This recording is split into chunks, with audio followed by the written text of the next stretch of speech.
Satu ketika saya didatangi oleh seorang pendeta setelah beliau bersama saya di sebuah acara televisi. Saat itu beliau minta nomor kontak saya, kemudian beliau mengatakan, Gus Miftah, boleh nggak saya konsultasi tentang satu hal kepada Gus Miftah?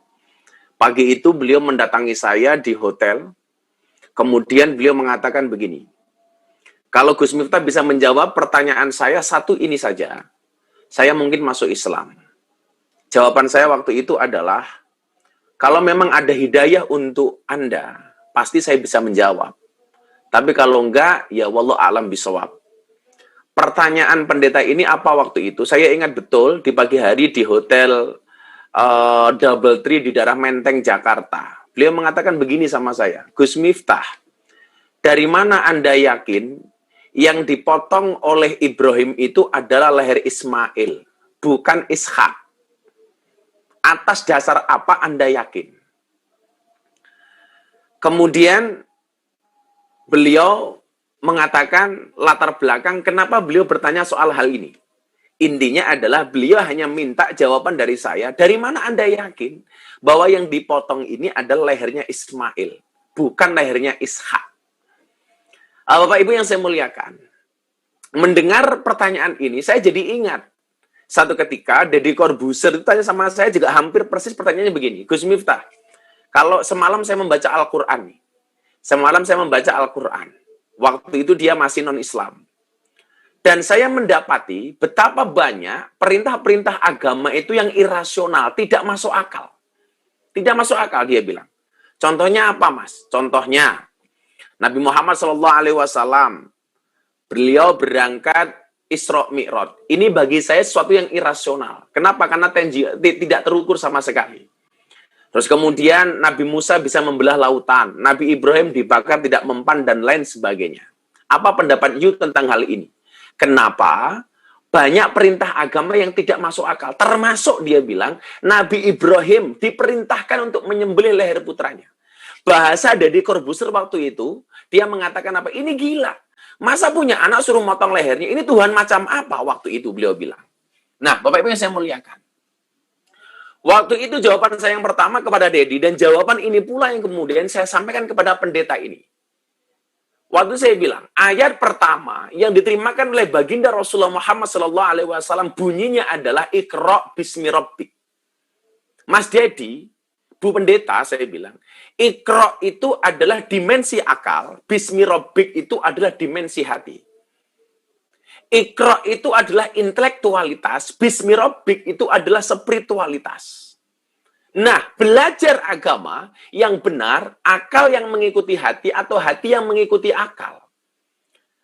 Tentunya berangkat dari apa yang disampaikan oleh guru saya Maulana Al-Habib Lutfi bin Yahya Pekalongan. Beliau mengatakan sama saya begini, Miftah, yang namanya orang belajar agama itu akal yang mengikuti hati, bukan hati yang mengikuti akal. Maka waktu itu salah satu guyonan saya kepada Deddy adalah, Mas, sekarang gantian kamu saya tanya.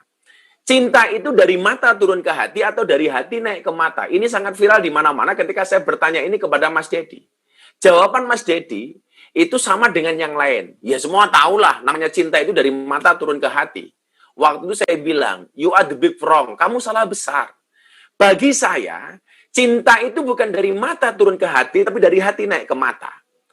Dia bertanya, alasan kamu apa? Jawaban saya adalah, kalau cinta itu dari mata turun ke hati, kalau cinta itu berangkat dari mata, berarti selamanya kamu tidak akan pernah mencintai Nabi.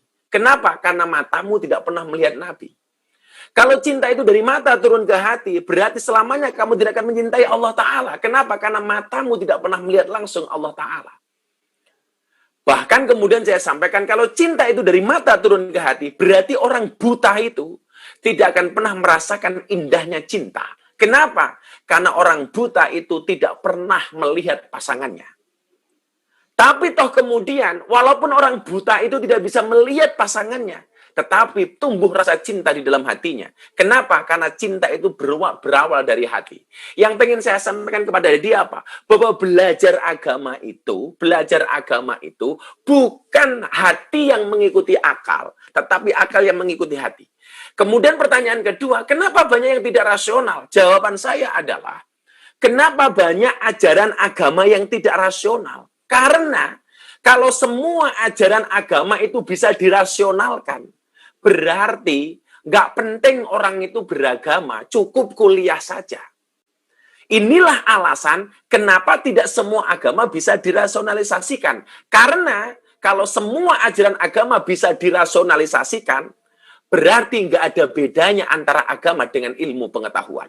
Nah, ternyata Bapak Ibu dan adik-adik saya Ais yang saya cintai, jawaban ini masuk logikanya Deddy Corbuzier. Jawaban ini pula yang kemudian masuk di logikanya Ibu Pendeta ini. Saya sampaikan secara psikologis, Bu, kalau Anda bertanya sama saya, kenapa yang dipotong itu Ismail bukan Ishak? Secara psikologis Ibu lihat, perjuangan Nabi Ibrahim alaihissalam, kalau toh Ibu pengen mendapatkan jawaban secara rasional, untuk mendapatkan Ismail itu sangat berat. Sampai sang istri menawarkan kepada Ibrahim untuk menikah lagi. Kenapa? Karena dia merasa tidak mampu memberikan keturunan kepada Ibrahim alaihissalam. Maka secara psikologis, Nabi Ibrahim untuk menyembelih Ismail dibandingkan Ishak itu jauh lebih berat. Dan Allah menguji hambanya pasti dengan sesuatu yang sangat dicintainya. Maka Al-Quran kemudian mengatakan, lang tanalul birra hatta tunfiqu mimma tuhibbun. Sekali-kali kamu tidak akan mendapatkan kebaikan selama kamu belum menafkahkan apa-apa yang terbaik yang kamu miliki. Nah, artinya apa? Saya mempunyai kesimpulan begini, dari kasusnya Nabi Ibrahim menyembelih Ismail ini adalah bahwa menerima perintah Allah itu dengan menggunakan hati, tidak dengan menggunakan akal maupun logika.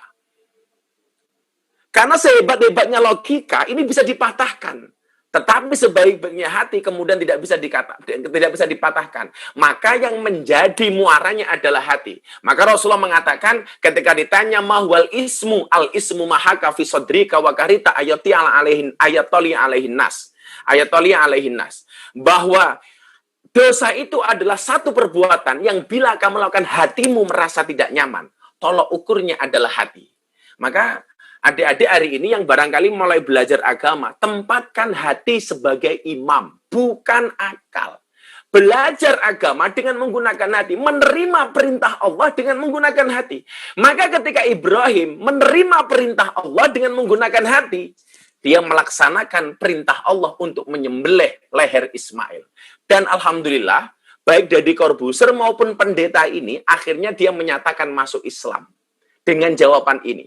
Saya diminta untuk menjelaskan secara rasional, secara logika, maupun dengan menggunakan kacamata agama. Nah, kita sebagai santri tentunya dengan menggunakan kacamata agama. Yang pengen saya sampaikan apa? Belajar dari kasusnya Nabi Ibrahim dan Ismail. Kejutkanlah Allah dengan amalmu, maka Allah akan mengejutkanmu dengan keakbarannya. Idza ahabba abdi liqa'i fa'ahbabtu liqa'ahu wa idza kariha liqa'i fakaritu liqa'ahu. Ketika seorang hamba mencintai aku, maka aku mencintai hambaku. Begitu juga sebaliknya, ketika seorang hamba membenciku, maka aku membenci hambaku. Ketika hambaku mendekat, aku mendekat. Ketika hambaku menjauh, aku menjauh. Ana inda dzanni abdi bi. Nah, belajar dari kasusnya Nabi Ibrahim. Beliau menerima perintahnya Allah dengan menggunakan hati. Nabi Ibrahim mengejutkan Allah dengan ketaatannya. Maka Allah mengejutkan Ibrahim dengan leher Ismail yang diganti dengan seekor domba. Ketika Nabi Musa alaihissalam diperintahkan untuk berperang melawan bapak angkatnya Fir'aun, dia tidak menggunakan logikanya, tapi menggunakan hatinya. Dan saat itu Allah dikejutkan dengan keberanian Musa. Dan pada akhirnya Allah mengejutkan Musa dengan lautan yang terbelah. Nabi Ibrahim ketika diperintahkan berperang melawan Namrud, dia terima dengan menggunakan hatinya, tidak diterima dengan akalnya. Ketika Nabi Ibrahim mengejutkan Allah dengan keberaniannya melawan Namrud, Allah pun memberikan kejutan kepada Nabi Ibrahim dengan api yang rasanya tidak panas. Nabi Muhammad SAW ketika diperintahkan untuk hijrah, meninggalkan keluarganya, meninggalkan kota yang dicintainya, dia menerima dengan menggunakan hatinya. Maka Nabi Muhammad SAW mengejutkan Allah dengan keberaniannya, dan Allah mengejutkan Nabi Muhammad dengan kota Makkah, dengan kota Madinah yang menyenangkan. Maka hari ini, ketika kemudian kita dihadapkan pada satu kondisi pandemi, ya sudah, kita taat saja. Kita taat saja. Barangkali memang PPKM ini menutup akses darat, PPKM ini menutup akses laut, PPKM ini menutup akses udara. Tapi percayalah, Allah akan tetap membuka akses rezeki kita dari segala arah yang Allah kehendaki. Maka hari ini yuk sama-sama kita taat saja dengan menggunakan hati kita. Ketika kemudian pemerintah mengatakan yuk vaksin, udah kita vaksin. Kemarin saya di WA Bu Gubernur, ada orang bilang begini sama saya, Gus, untuk apa kita vaksin? Saya takut. Kenapa? Karena banyak orang setelah selesai divaksin justru sakit. Ini bagaimana? Jawaban saya adalah, ada orang takut vaksin dengan alasan dia takut sakit, karena banyak yang sakit setelah divaksin. Sama halnya begini. Sama halnya ketika dia setelah makan, kemudian terus sakit perut. Pertanyaan saya, apa kemudian gara-gara sakit perut kita tidak makan? Kan logikanya tidak seperti itu. Contoh begini lagi, nanti divaksin juga mati dan lain sebagainya. Naik kendaraan, dianjurkan pakai helm. Untuk apa? Untuk keselamatan diri. Jaga-jaga dari hal yang tidak diinginkan. Terus, apa kalau pakai helm kemudian bisa terjamin dari kecelakaan? Tentu jawabannya tidak. Tergantung kepada takdir. Tapi paling tidak, kita sudah ikhtiar dan tawakal. Bukankah Tuhan senang jika hambanya berusaha? Demikian juga dengan vaksin. Pakai atau enggak, kalau takdir kena COVID atau enggak, ya semua enggak ada yang tahu. Tapi paling tidak, kita sudah usaha semampu batas kita. Ada yang bilang, nggak usah vaksin. Kalau waktunya mati, ya mati. Walah, mas. Sampean itu mau makan atau enggak, ya tetap mati. Apa terus sampean tidak makan? Barangkali itu sebenarnya atau refleksi yang saya berikan. Mohon bimbingannya Kiai Gus Ali, guru saya ini. Saya udah kangen banget sama Gus Ali ini. Saya ingat betul jadwal terakhir saya di tempatnya Gus Ali itu ketika akhirus sanah. Abah Ali langsung dawuh kepada saya dan langsung tertabrak dengan COVID-19. Mudah-mudahan Mbah Ali sehat, Kiai Anwar Mansur senantiasa dijaga kesehatannya oleh Allah, dipanjangkan umurnya dalam kemanfaatan, dan mudah-mudahan senantiasa membimbing kita. Matur nuwun.